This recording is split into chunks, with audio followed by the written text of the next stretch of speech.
My brother told his girlfriend my BMW was his and tried to take my keys permanently. Now he's banned from driving. My brother Colin had borrowed my BMW once. Just once. His girlfriend Ashley had been making passive-aggressive comments about her ex's Mercedes, and Colin was feeling the pressure. He'd been dating her for 3 months, and the hints were getting less subtle. "It's not about the car," she'd say. "It's about ambition." So I felt bad and let him take my M3 for their anniversary dinner. The next morning, Colin texted me. "Hey, dinner went amazing. Ashley loved the car. Mind if I borrow it again Friday?" Her sister's in town and wants to go to this upscale place. I said sure, trying to be the supportive older brother. That Friday became the next Friday, too. Then Tuesday for Ashley's company happy hour. Then Saturday for her friend's birthday.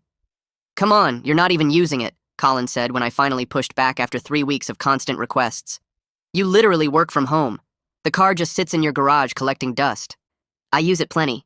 Groceries, gym, meeting friends downtown." "Yeah, but I actually need it. Ashley's coworkers think I'm doing well at work. I can't show up in my Corolla now. They've seen me in the BMW. So tell them the truth." Colin looked at me like I'd suggested he set himself on fire. "Tell them I borrowed my brother's car? That's humiliating. Ashley would be mortified." The entitlement escalated gradually. First, he'd ask days in advance. Then it became day of requests. Then just notifications. Picking up the BMW at 6. Not a question anymore. A statement. When I'd say I had plans, he'd get manipulative. "Seriously? I already promised Ashley we'd take her parents to dinner in it. They're expecting a nice car. You want me to look like a liar? You could just tell them it's mine." God, Jason, why do you have to make everything complicated? It's one night. Her dad's a lawyer. I need to make a good impression. The guilt trips were relentless. "Mom always said family shares. Must be nice not caring about your brother's happiness. Ashley thinks you hate her because you won't help us out." He started keeping the car longer without asking. A 3-hour dinner became overnight because Ashley had wine and couldn't drive her car home. A Saturday afternoon became a full weekend because we decided to drive to the coast last minute. When I'd complain, he'd flip it around. "You're seriously upset that I kept your car an extra day when you had no plans? That's really selfish, man." The breaking point came when I found out Colin had been telling people he bought the car. I was at a bar with mutual friends when Tom congratulated me on being such a generous brother. "What do you mean?" Colin was saying how tough the BMW payments are, but he lets you borrow it sometimes since you helped him with the down payment. He said I helped him with the down payment? "Yeah, said you gave him like $5,000 as an early birthday present. Pretty cool of you." I pulled out my phone and showed Tom the registration. "This is my car. I bought it. I pay for it." Tom looked confused. "But Colin's been posting pictures with it for months. Ashley tags him in stuff, calling it his baby." I checked Instagram. There it was. Colin posing against my car. 6 months with this beauty. Ashley commented hearts and my successful man. Her friends congratulated them. Her mom commented about how proud she was of Colin's hard work paying off. I confronted Colin that night. He didn't even try to deny it. "Look, it's easier than explaining the whole borrowing situation every time. Ashley's friends would think I'm a loser if they knew it wasn't mine. So you're straight up lying." "It's not really lying. I use it more than you do at this point. I put gas in it. I got it washed and detailed last week." "You detailed my car without asking?" "It was dirty. Ashley's parents were visiting.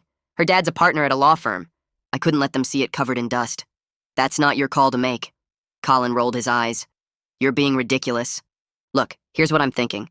We should just share it officially. I'll pay half the insurance and we'll split the week. I need it on Monday, Wednesday, Friday, and weekends for Ashley. You get Tuesday and Thursday. The insurance is $200 a month. You're offering me $100 to use my own car 2 days a week? It's totally fair. I need it for my relationship. You're single. You don't get what it's like having a girlfriend with expectations. Expectations you created by lying. Whatever. Will you do it or not?" I said no. Colin called me selfish and left. 2 days later, I realized my spare key was missing from the kitchen drawer where I kept it. I walked straight to the garage. The empty space where my BMW should have been made my stomach drop. The concrete floor showed the tire marks from where Colin had backed it out. I pulled out my phone and called him, straight to voicemail. I called again. Voicemail. 3 more times. Every single call went directly to voicemail, which meant he'd either turned off his phone or blocked my number. He knew exactly what he'd done and was avoiding the confrontation. I searched online for locksmiths who could rekey a car. The first 3 places I called said they couldn't come out until next week. The 4th place had an opening tomorrow morning at 9. I booked it, even though that left me without my car for the entire night. I texted Kyla what happened. She called me back within 2 minutes and said she was coming over. Kyla arrived 20 minutes later with a bag of takeout she'd grabbed on the way. She set the food on my kitchen counter and immediately started pacing. She told me this wasn't borrowing anymore. This was theft. She said Colin had crossed every possible boundary, and I needed to stop making excuses for him. She asked if I was really going to let him get away with literally stealing my spare key and taking my car without permission. I told her I didn't know what to do since calling the police on my own brother felt extreme. She looked at me like I was insane and said Colin was counting on that exact response. We ate the food while I kept checking my phone. Nothing from Colin. At 11 p.m., my phone finally buzzed with a text from him. He said he'd borrowed the car for an important dinner with Ashley's parents and would return it tomorrow. Not an apology, not an acknowledgement that he'd stolen my key. Just a casual notification like he'd borrowed a pen. I typed back that he stole my key and my car, and if it wasn't back in my driveway by 8 a.m., I was reporting it stolen to the police. He read the message immediately but didn't respond. I barely slept. At 6 a.m., I was already checking the driveway every few minutes. At 7:30, I heard a car pull up. I looked out the window and saw my BMW in the driveway. Colin was climbing out, and an Uber was waiting behind him. He shoved something in my mailbox and got into the Uber before I could even get my shoes on. By the time I reached the driveway, the Uber was already turning the corner. I opened the mailbox and found my keys. I unlocked the BMW and immediately noticed the gas gauge sitting just above empty. The back seat had fast food wrappers and a crumpled napkin. I checked the glove compartment and found a parking ticket from downtown dated yesterday, tucked behind my registration papers. $45 for an expired meter. Colin had apparently parked downtown, let the meter expire, gotten a ticket, and left it for me to deal with. The locksmith arrived right at 9. He was an older guy with gray hair who'd probably seen everything. While he worked on rekeying the locks and programming new keys, he told me spare key theft was more common than people realized. He said family disputes over vehicles happened all the time, usually when one person felt entitled to something that belonged to someone else. He asked if I wanted him to make just one new key or two. I told him one was fine since I wasn't giving anyone else access ever again. While he worked, I went through the entire car more carefully. Colin had added his own insurance card to my glove box, tucked right next to mine like he actually had coverage on my vehicle. All my radio presets had been changed to stations I never listened to. The seat position was different. The mirrors were adjusted for someone shorter. Even the climate control settings were changed. Every small detail showed how completely Colin had claimed my car as his own property. He hadn't just borrowed it occasionally. He'd moved in and made himself at home. The locksmith finished and handed me 2 new keys on a simple ring. He said the old keys wouldn't work anymore and suggested I keep the spare somewhere Colin definitely couldn't access. I paid him and waited until he drove away. Then I got in my car and drove straight to Colin's apartment without calling first. I knocked on his door. Colin answered looking like he'd just woken up, wearing sweatpants and a t-shirt. Ashley was visible behind him on the couch. She stood up the second she saw me and started talking before I could say anything. She told me I was being selfish because family helps family. She said Colin needed the car for his career advancement, and I was holding him back by being stingy with something I barely used. Colin just stood there and let her fight his battle for him, not saying a word in his own defense. I looked past Ashley directly at Colin and told her the truth. I said Colin had been lying to everyone about owning the car. I said I never gave him money for any down payment. I said he literally stole my spare key out of my kitchen drawer and took my car without permission. I said he'd been posting on Instagram for months pretending the BMW was his, letting everyone congratulate him on a purchase he never made. Ashley's face went completely pale. She turned to Colin and asked if this was true. Colin opened his mouth and started making excuses about how he'd planned to tell her eventually. He said it was complicated, and he was going to explain everything once the timing was right. He said I was making it sound worse than it was. Ashley didn't say another word. She grabbed her purse off the couch, pushed past both of us, and walked straight out of the apartment. The door slammed behind her. Colin exploded at me the second she was gone. He said I'd ruined his relationship. He said I'd humiliated him in front of his girlfriend. He said I'd destroyed months of building trust with Ashley by exposing him like that. I told him he ruined his own relationship by building it on lies. I said he needed to post a correction on Instagram immediately, admitting the car was never his. Colin said absolutely not. He said posting a correction would destroy his reputation. He said everyone who'd congratulated him would think he was pathetic. He said Ashley's friends would tell her he was a loser and a liar. He said there was no way he was publicly humiliating himself like that. I pulled out my phone and told him he had 24 hours to come clean publicly. I said if he didn't post the truth himself, I would comment on every single post with screenshots of the car's registration showing my name, the insurance documents in my name, and the purchase paperwork proving I bought it. That evening, my dad called. He asked me to go easy on Colin because he was going through a hard time with Ashley. I explained exactly what Colin had done. I told him about the theft of my spare key. I told him about the months of lying to Ashley and everyone else. I told him about Colin's manipulation and guilt trips. Dad kept minimizing everything. He said it was just brothers sharing. He said I was overreacting because I didn't use the car that much anyway. He said Colin needed it more than I did since he had a girlfriend to impress, and I was single. He said family was supposed to help each other out, and I was being difficult over something small. I hung up on Dad, feeling something shift in my chest. This wasn't new behavior from him. I'd watched him make excuses for Colin since we were kids. When Colin borrowed my bike without asking and returned it with a bent wheel, Dad said boys share things. When Colin took money from my wallet in high school, Dad said I should be more understanding because Colin was stressed about grades. When Colin crashed my first car during college and lied about what happened, Dad convinced me not to press the issue because it would hurt Colin's insurance rates. Every single time, Dad positioned me as the problem for wanting basic respect and boundaries. The pattern was so clear now that I couldn't believe I'd missed it for years. Colin never faced real consequences because Dad always stepped in to smooth things over, always pressured me to be the bigger person, always made me feel guilty for not just going along with whatever Colin wanted. I texted Colin that he had until tomorrow morning to post a real apology on Instagram, admitting the car was mine, or I'd handle it myself. His response came back within minutes, claiming I was being unreasonable and asking why I had to make such a big deal out of everything. I didn't reply. The next morning, my phone showed a new Instagram story from Colin. I opened it expecting an actual apology, but got something completely different. The story showed a photo of the BMW with text overlay talking about misunderstandings and how family shares resources and sometimes communication gets complicated. Not a single word admitting he'd lied. Not one mention that the car was actually mine. Just vague language that made it sound like we had some kind of joint arrangement that people had misinterpreted. I screenshot the story, then went to his profile and found 3 posts where he'd posed with my car claiming it was his. The first showed him leaning against the driver's door with the caption about 6 months with his baby.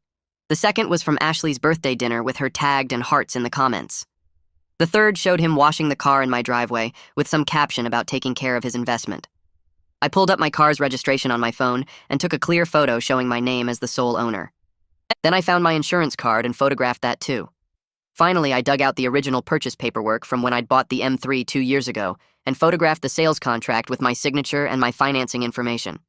I went to the first post and commented with all 3 photos attached. I tagged Ashley and every single one of her friends who'd commented congratulating Colin. My comment was simple and direct, stating this was my car. I was the only owner, and Colin had been borrowing it without permission while lying to everyone about owning it.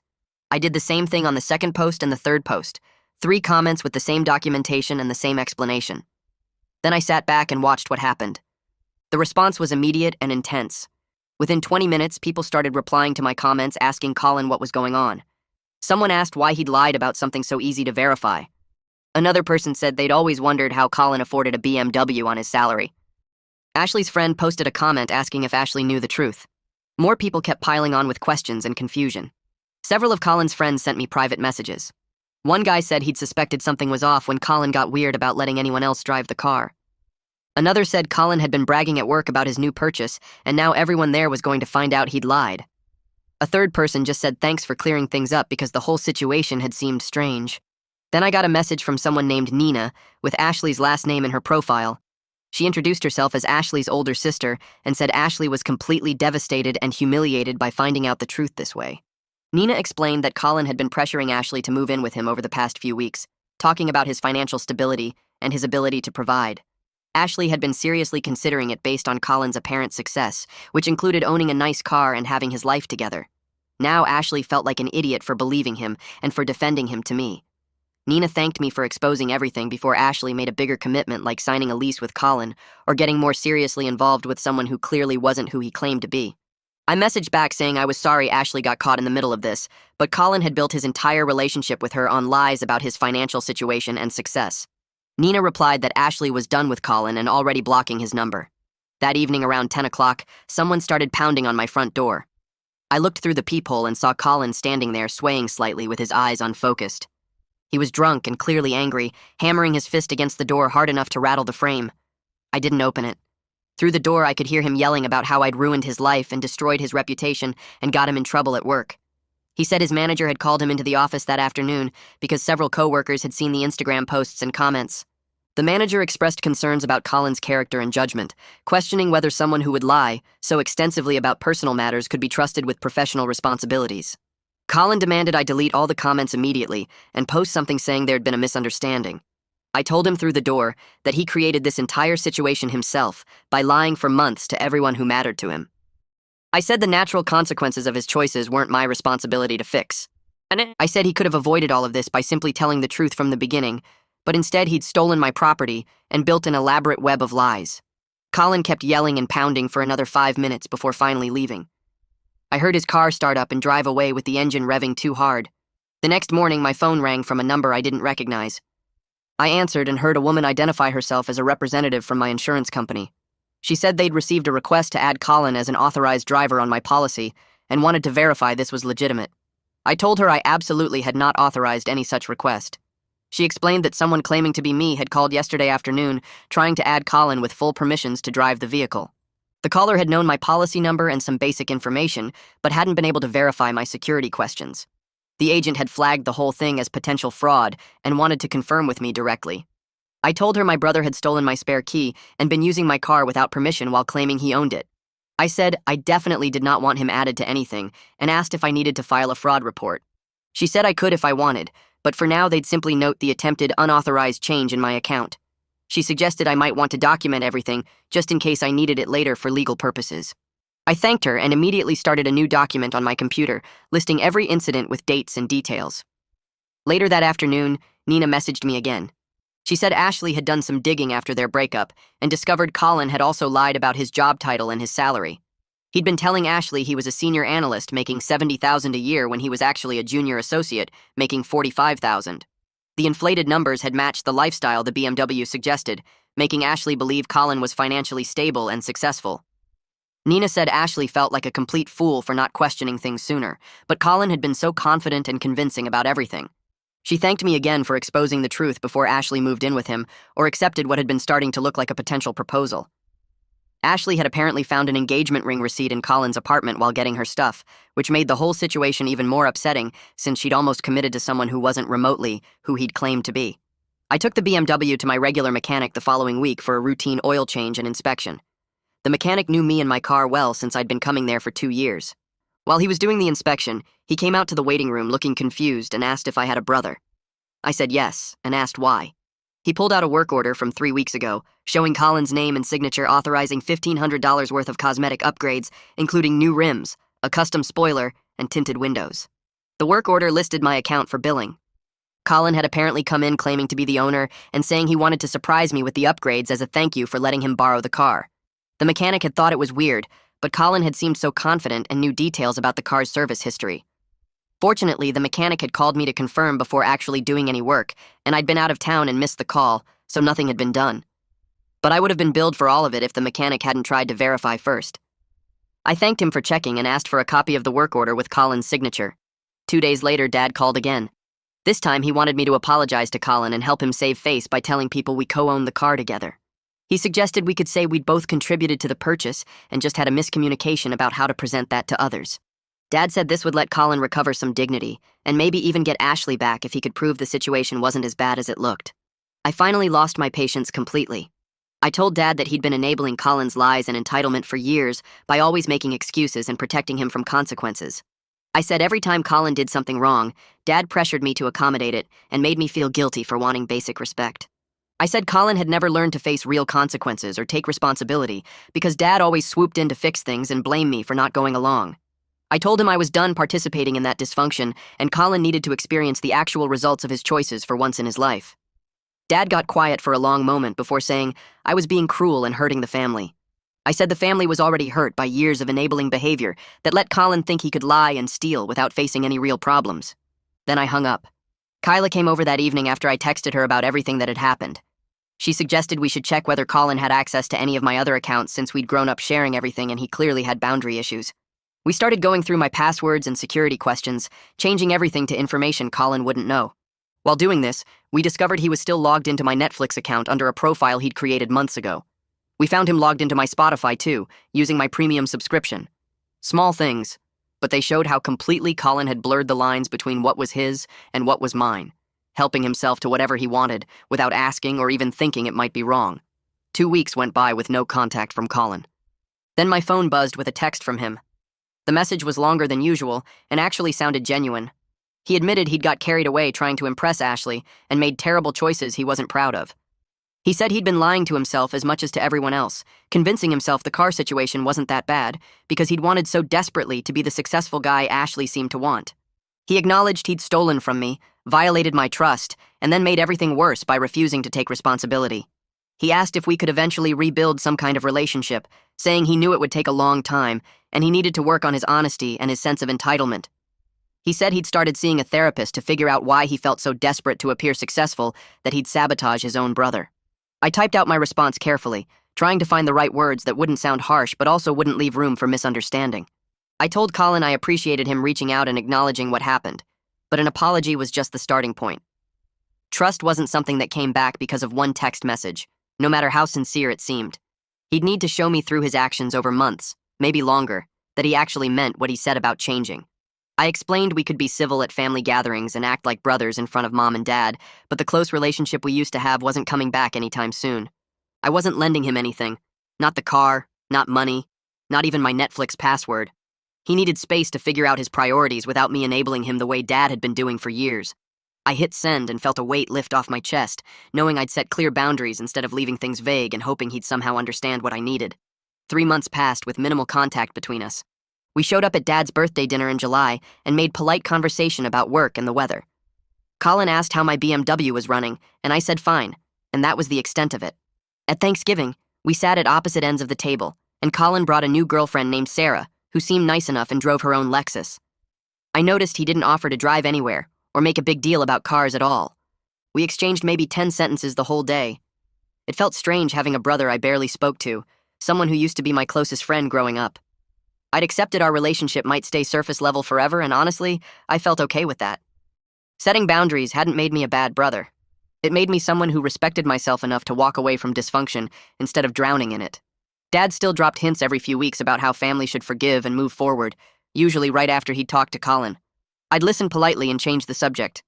I'd learned that protecting myself wasn't selfish, and sometimes the kindest thing you could do for someone was let them face the real results of their choices without rushing in to fix everything.